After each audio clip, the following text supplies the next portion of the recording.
Hello, good afternoon. आज मैं आपके साथ में उत्तराखंड से मेंटल हेल्थ के विषय में कुछ बात करना चाहूँगा। ये मेंटल हेल्थ ऐसी टॉपिक है जिस पे बहुत ज़्यादा कोई बात होती नहीं है, पर इस छोटे से वीडियो में मैं आपसे कुछ ऐसी चीज़ें शेयर करूँगा जो हमारे सबके मानसिक स्वास्थ्य के लिए बहुत ज़रूरी है।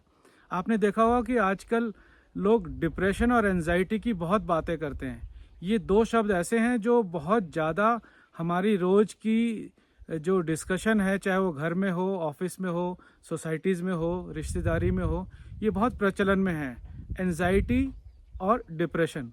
तो असल में एंजाइटी क्या है और डिप्रेशन क्या है, इसको अगर हम समझ लें तो इससे निपटने के लिए हमारे पास उपाय भी उपलब्ध होंगे। आज मैं आपसे जो बात कर रहा हूँ वो अपने गांव कुल्याणी में हूँ और अपने घर की छत से ये वीडियो रिकॉर्डिंग कर रहा हूँ आपके लिए।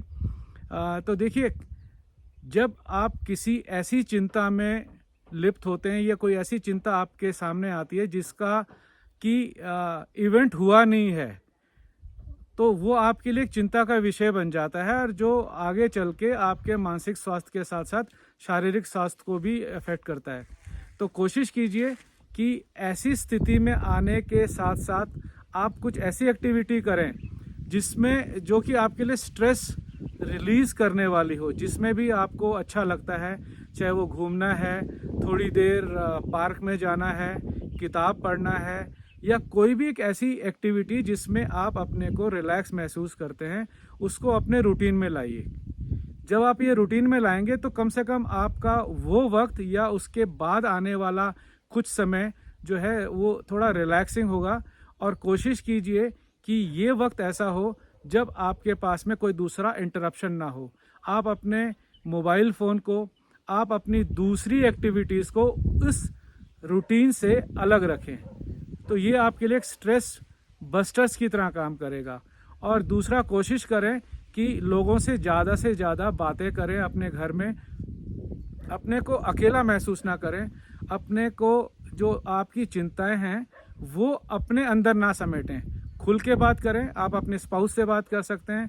आप अपने घर में आपके साथ में कोई अगर बड़े दूसरे सदस्य हैं उनके साथ बात कर सकते हैं। और एक बार जब आप बात करना शुरू करेंगे तो धीरे धीरे वो कॉन्फिडेंस भी आएगा, जब आप अपने इंटरनल फियर जिसको आप किसी के साथ में शेयर नहीं कर रहे हैं वो भी आप शेयर कर पाएंगे। और जैसे जैसे ये बातें आपके मन से दूसरे तक पहुंचेंगी तो कुछ उपाय भी निकलेंगे और साथ साथ ही आपका मन भी हल्का होगा। तो रूटीन में रखिए अपने को, एक रूटीन से लोगों के साथ बात कीजिए, ऐसी एक्टिविटी में इन्वॉल्व हीजिए जहाँ पर आपको स्ट्रेस जो है वो रिलीज़ होता हो। वो एक्टिविटी कुछ भी हो सकती हैं। अब देखिए, मैं 8-10 दिन के लिए गांव आया हुआ हूँ, तो मैं अपने साथ में, मेरे को रीडिंग हैबिट्स भी हैं जो मैं अपने साथ में लाया हूँ। तो ये देखिए, मैं अपने साथ में ऐसी किताबें लाया हूँ जो मेरे को अच्छी लगती हैं।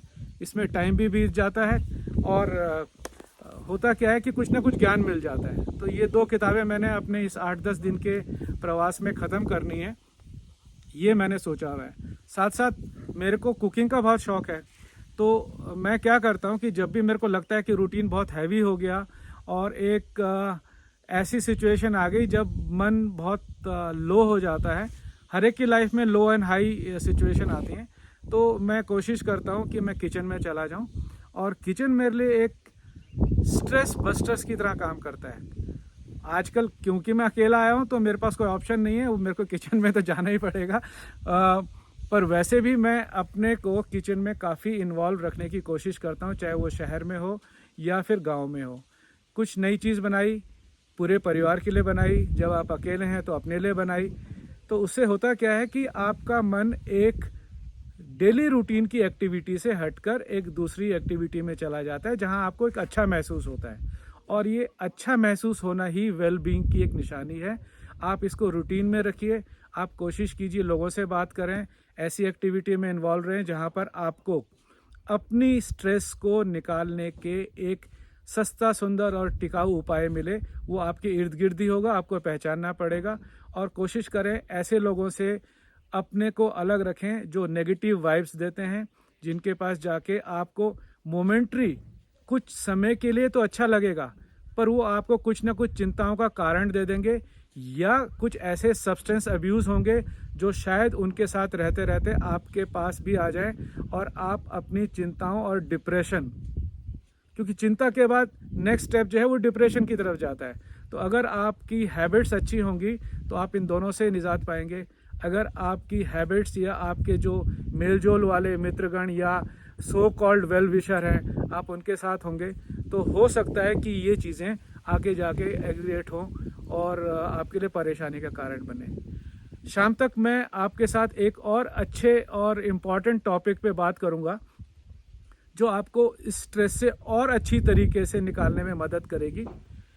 इंट्रोस्पेक्शन पे, इंट्रोस्पेक्शन और ऑटो सजेशन, ये दो एक ऐसे टर्म्स हैं जो मैं आपके साथ थोड़ा खुल के बात करना चाहूँगा। इस समय यहाँ वातावरण बहुत बढ़िया है, तेज़ हवा चल रही है और घर के अंदर का टेम्परेचर करीब 14-15 के आसपास है और बाहर 20-21 के आसपास है। आजकल हमारे गांव में जो बाहर का टेम्परेचर है वो 4 डिग्री जा रहा है और दरवाजे बंद करने के बावजूद भी घर के अंदर का टेम्परेचर 6 या 7 जाता है। मैंने टेम्परेचर गैजेट्स और उसके सेंसर अपने घर में लगाए हुए हैं, तो इस कारण मैं आपको ये एक्यूरेट जानकारी दे पा रहा हूँ। उम्मीद है आप स्वस्थ होंगे, खुशहाल होंगे, जहाँ भी होंगे अपनी एक्टिविटी में व्यस्त होंगे। कोशिश कीजिए आपकी एक्टिविटी आपके लिए फ्रूटफुल हो, ना कि आपके लिए बोझिल हो। Thank you very much. God bless you. Bye bye.